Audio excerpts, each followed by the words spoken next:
आचार्यं वासन्त भूम सर्वस्य पीतं मया संस्कृतं ततः मन्यते देवकी सुतम्।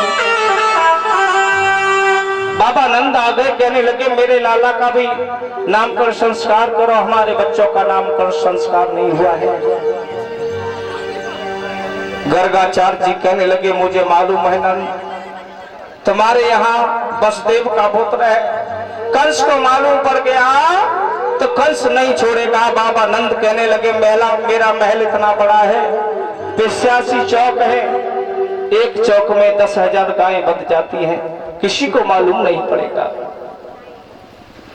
आज बाबा नंद ने घर जाकर के मैया यशोदा से कहा, यशोदा आज हमने एक ब्राह्मण को बुलाया है। मैया यशोदा जो जलाने लगी, कहने लगी महाराज रोज घड़िया बंटन को लेके नए नए महात्मा को लेकर के आ जाते हो, काहे को बुलाओ है इस ब्राह्मण को? बताया नामकरण संस्कार कराएंगे।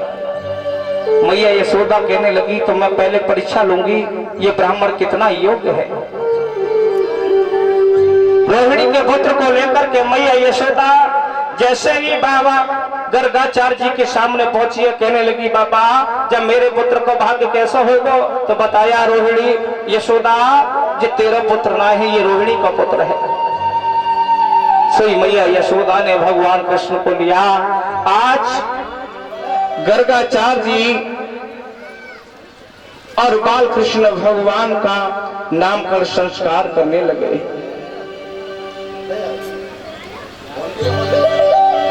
कियासन वर्णास्त्रतो हास्यः गृहीतो अनियंगतना शुक्लो रक्ततया पीतम इतने त्यक्तांतिगता।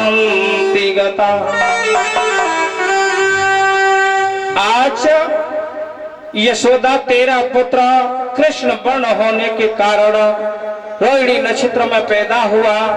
भाद्र मास की अष्टमी के दिन तेरे पुत्र का नाम कृष्ण है। रोहिणी भी अपने लाला को लेकर के आई है।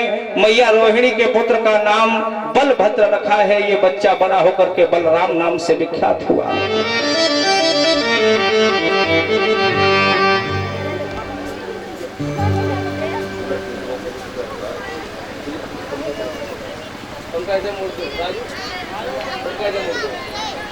आज समझाया सुखदेव जी महाराज ने, हे राजन परिषद, अब तो भगवान कृष्ण धीरे धीरे 3 माह के हो गए।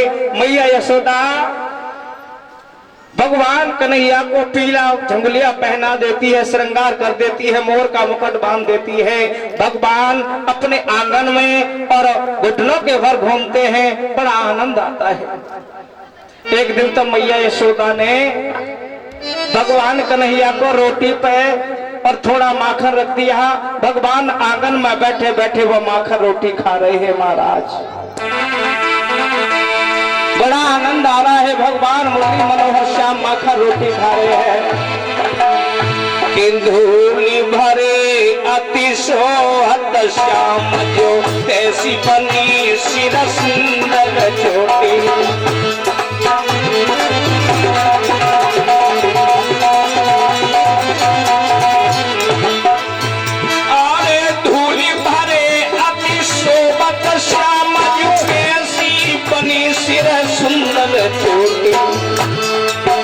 और काल के भाग कहा सजनी याद से ले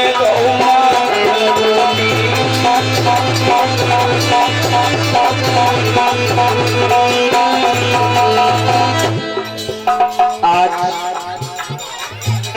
एक कागा आया, भगवान कृष्ण के हाथ से माखन रोटी ले जाता है। क्या भाग्य है उस कागा के?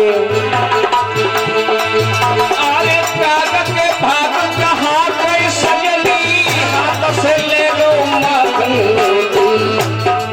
अरे कागा के भाग कहा कोई सजनी हाथ से ले लो माखन रोटी।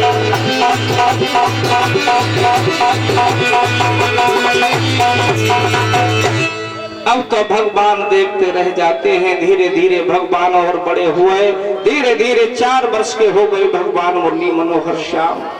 इधर ब्रज में सखियाएं आपस में बातें करती हैं, कब भगवान के दर्शन होंगे, लाला के कब दर्शन होंगे।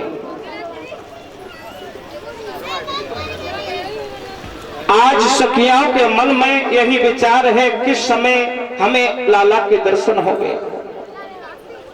बहाने बना बना करके सखियाएं गोपिकाएं मैया यशोदा के द्वारे पे जाती है और भगवान के दर्शन करके आती है।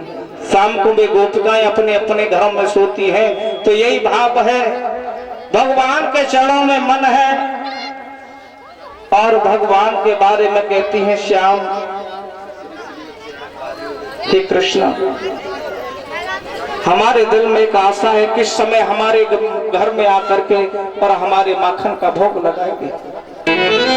हे लाला, मैंने तेरे काजू सुंदर सुंदर और माखन जमायो है, लाला मेरे घर में आकर के कब और भोग लगाओगे।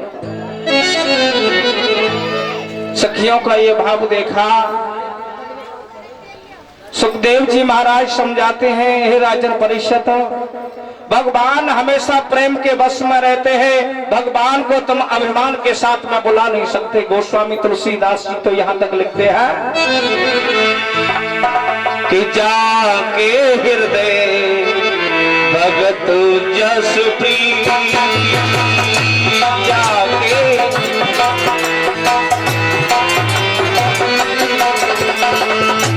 जाके हृदय भगत जस प्रीति, जाके